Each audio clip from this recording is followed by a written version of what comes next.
E aí galera, Kiko Loureiro mais uma vez aqui, monólogo total aqui dentro de um quarto de hotel, aqui na Ásia, na China. E outro dia eu tava em Hong Kong, decidi, tava falando pras paredes assim, tava me sentindo um pouco esquizofrênico. E aí eu falei, você quer saber, eu vou ligar o REC aqui na câmera e dividir o que eu tô pensando com a galera, assim, que muita gente muitas vezes me pergunta sobre carreira internacional e tudo mais, e eu tenho feito algumas palestras e vou fazer um curso, já vou fazer qualquer dia um outro vídeo explicando melhor, fazer um curso mais focado em São Paulo sobre carreira, em agosto. E então o pessoal sempre fala, eu resolvi então fazer alguns videozinhos aí pra vocês. E outro dia eu estava em Hong Kong, logo no começo dessa viagem aqui, que eu estou fazendo de lançamento da minha guitarra Ibanez. E são 6 países, 11 workshops em, sei lá, 14 dias, uma loucura. Já fiz Hong Kong, já fui para... De Hong Kong peguei um trem para Chengdu, na China, depois eu fui para outra cidade com um nome impronunciável, depois eu fui para Pequim de trem também, trem bala, uma maravilha, 300 por hora, tipo umas super estações de trem, assim que, nossa senhora, tipo, maravilhosas aqui na China. E hoje eu estou em mais uma cidade, Tianjin, uma coisa assim o nome, meu Deus do céu, eu tô, tipo, os nomes assim que eu não consigo memorizar, mas tudo bem. E peguei o trem, a gente chegou hoje, agora tenho um tempinho aqui no hotel, resolvi fazer de novo mais um vídeo para vocês.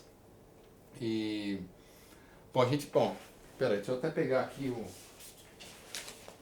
na realidade eu tô falando aqui, mas eu tenho tudo aqui, ó. Esse papel aqui, ó. No outro dia, esse papel aqui tem o nome de todas as cidades, né?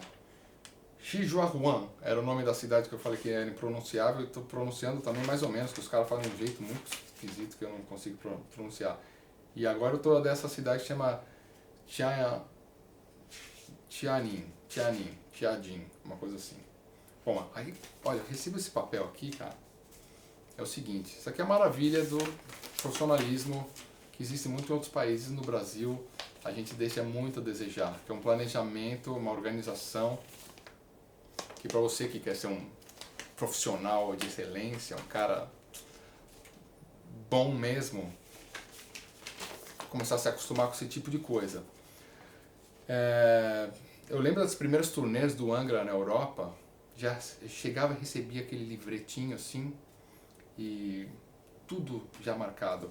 Aqui também, ó, você tem as cidades, o telefone de quem o contato de em cada país, em cada cidade, o hotel que eu vou ficar com o telefone, com os horários, tipo ó, sai, check-out do hotel, tal hora, 6 da manhã, vai para o aeroporto, pega o avião tal hora, você chega em tal lugar, depois você vai pro, que hora você entra no hotel, que hora você vai almoçar, que hora você vai para, tenho feito uns autógrafos, visitando umas lojas também, né, da Ibanez. E aí, que horas você vai pra loja, que horas você janta, que horas você começa, que horas abre a porta do evento, que horas você começa a tocar, que horas você termina, que horas você dá o toque, tá tudo aqui marcado. E sabe quando eles me deram isso? Há um mês atrás. Então alguém já coletou informação de todos os lugares e fez isso, enviou pro meu e-mail, e depois o cara da Ibanez foi na minha casa lá nos Estados Unidos e me trouxe também impresso, falou, ó, é isso aqui. Imagina que maravilha se no Brasil fosse assim, né? Tudo fosse na hora e planejado e organizado. Esse lance de planejamento, cara, é fundamental a gente saber como funciona, porque, primeiro, é um respeito pro público gigantesco. Apesar do público no Brasil também chegar atrasado, né? Porque é uma cultura geral, né? Tá no nosso DNA. Esse negócio de relógio serve mais ou menos, né? Tipo, você vai fazer um workshop e o cara pergunta que horas, eu pergunto que horas é, o cara fala, é tipo 8, 8 e meia. Você fala, pô, mas é 8 ou 8 e meia, né? Porque meia hora você pode ficar mais tranquilo, você pode comer com mais calma, você pode fazer uma série de coisas em meia hora, né? E geralmente essa 8, 8 e meia começa às 9, né? Então geralmente você tem uma hora aí de espera, né? Então, você educa o público, você respeita o público que chegou na hora. Para o contratante, para todos os caras que estão aqui nessa cidade, por exemplo, eles sabem o que vai acontecer, eles estão tranquilos, está tudo dentro do planejamento. Então, para o contratante, o cara fica com o evento sob controle, está na mão dele, entendeu? E assim, mesmo quando você vai tocar no Brasil com contratantes mais inexperientes, amadores, que geralmente têm muito amor pela coisa, obviamente por isso que chama amador, mesmo que eles não tenham muita experiência, você também pode trazer essa experiência para esses contratantes amadores. Ou contratantes não amadores, mas assim, de repente o cara não faz muito evento, por exemplo, faz 1, 2 workshops por ano, faz um show no bar de vez em quando, ou está começando, ou está arriscando ser um promotor de show pequeno e você vai lá com a tua banda e está começando, ele também não tem muito essa manha. É legal você estar preparado e você mostrar também, olha, por que a gente não faz assim, os horários são esses, tal, a gente prefere dessa forma. Você também pode ensinar o contratante para ele também estar com o evento bem planejado e estar tudo sob controle. E principalmente para quem toca, para o músico, para o artista, ter um negócio desse é fantástico, porque você sabe a hora que você come, que hora que você descansa, você não vai pro lugar do show e fica num camarim sentado esperando os caras ligarem tudo, porque tá tudo atrasado, sabe assim, você não se cansa à toa, tudo funciona, entendeu? Então esse lance de horário, de seguir a risca, de planejar, é fundamental, assim. Então, se quem te contrata não faz, faça você, né? E proponha. E você vai ver que as coisas ficam bem melhores, né? E quando a gente fala de carreira internacional, a gente vai ter esse choque cultural bem grande. Porque, por exemplo, cara, eu não esqueço uma vez eu fui tocar no MI, né? No Musicians Institute, lá em Hollywood. E eu fui fazer um workshop lá pela primeira vez. Cara, eu tava meio longe, eu tava ficando na casa da minha prima, cara, tipo 1 hora de distância. Eu falei, cara, eu não posso chegar atrasado. Quem me contratou, a diretora na época, ela não me conhecia muito. Ela foi indicada para me contratar, para fazer lá, mas ela não conhecia muito, né? Afinal de contas, eu sou um brasileiro querendo tocar rock em Hollywood. Fica até tipo, sei lá, chinês tocar berimbau na Bahia, né? Tipo, eu vou lá tocar rock na terra do, sei lá, do Steve Vai, do Paul Gilbert e tal. Mas ela me contratou, então beleza. Então a primeira coisa eu sabia que era chegar no horário, que isso você mostra um respeito para a pessoa, né? Obviamente a pessoa não quer ficar esperando você, né? E eu lembro que eu estava muito preocupado com isso, porque você não pode, nessa primeira impressão, na hora que você chega com um contratante importante, você já chega pedindo desculpas, né? Desculpa que eu cheguei atrasado, deu um trânsito. E aí, eu lembro que eu peguei um trânsito violento, porque Hollywood tem isso, mas não serve de desculpa, né? Mas eu não esqueço, assim, quando eu cheguei na hora, né? Cheguei até um pouco antes e esperei, porque também você não pode chegar antes e já chamar a pessoa, porque de repente a pessoa está ocupada, né? Você tem que chamar na hora que foi marcado. Eu chamei e aí ela apareceu lá, a primeira coisa que ela falou, nossa, como você está no horário? Tipo, principalmente lá na Califórnia, que tem muito latino e tal, eu acho que eu senti, assim, um certo tom de tipo, pô, você é brasileiro, chegou no horário, né? E porque às vezes a gente acha que o brasileiro tem que passar essa alegria colorida de ser brasileiro, essa coisa solta, essa coisa do improviso, ser um cara legal, tal, que todo mundo adora. E isso é uma verdade, mas na hora de fazer a coisa da ética do trabalho, o gringo, né, o cara estrangeiro, ele está acostumado a coisa trabalho é trabalho. Então é na hora, é o que você prometeu fazer, você faz e faz direito. E começa na hora e termina na hora combinada. E de preferência que já traga um planejamento e você faz aquilo que você planejou. Não inventa de mudar, não inventa de esticar ou de diminuir ou de mudar o assunto que você ia falar. Faz o que está planejado, o que está combinado. E a gente, brasileiro, não é muito bom nisso, né? A gente sabe.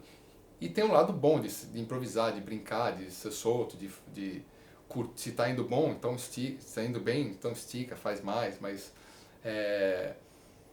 no estrangeiro não é bem assim. O que está planejado é para ser feito, porque o que né? E aí eu lembro dela tendo essa reação, né, a diretora, E realmente ninguém nesses momentos tem aquela expectativa. Você não precisa ficar mostrando que você é brasileiro, alegre, colorido e tal, né? Porque isso a gente já passa de uma forma natural. Você tem que se preocupar com esse outro lado, que é o que falta um pouco no nosso DNA, na nossa cultura. Porque, por exemplo, você vai no Japão, mesmo ontem, né? Tava em Pequim, né? E a gente eu toquei nessa escola que foi 1 hora do hotel até a escola, foi 1 hora de distância, de viagem, um trânsito infernal, cidade gigantesca. E o evento, o workshop começava às 6 da tarde. Quer dizer, estamos falando de uma cidade bem maior que São Paulo, com trânsito caótico, que vai começar às 6 da tarde. E eu não esqueço da cena, eu e o cara comigo da Ibanez, olhando para o celular, e faltavam 3 minutos para 6, e a gente estava todo mundo dentro do auditório, tudo montado, a gente pronto para entrar, e a gente falou, bom, vamos esperar 3 minutos, aí entra na hora.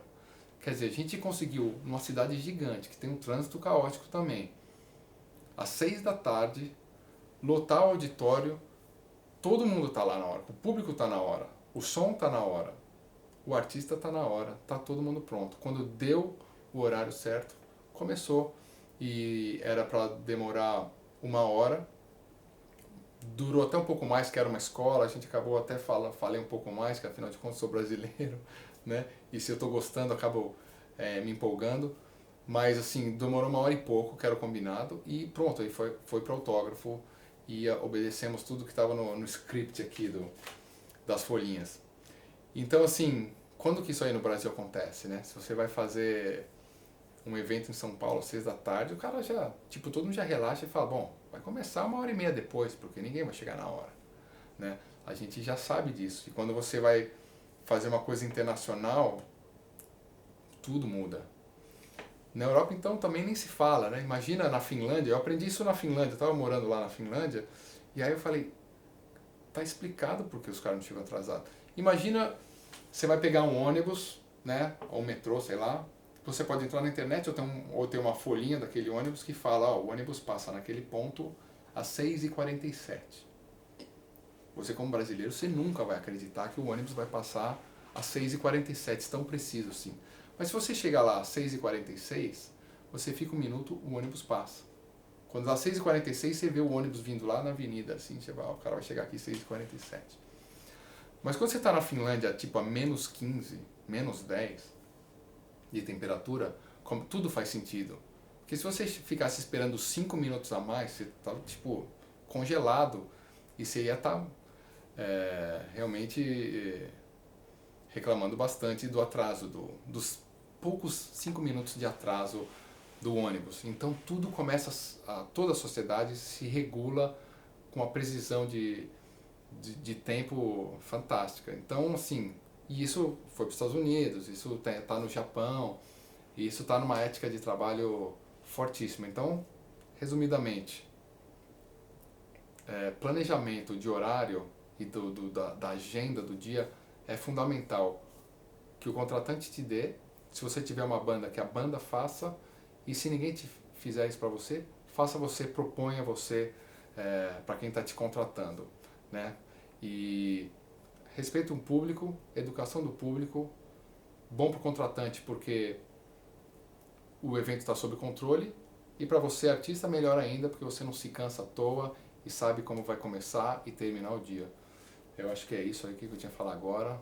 E quando eu sair da China, sair de um lugar que a gente possa colocar o vídeo no YouTube, falar com vocês pro Facebook ou Twitter, eu posto esse vídeo aqui. Valeu, um abraço, é isso aí. Sem edição mais uma vez, hein?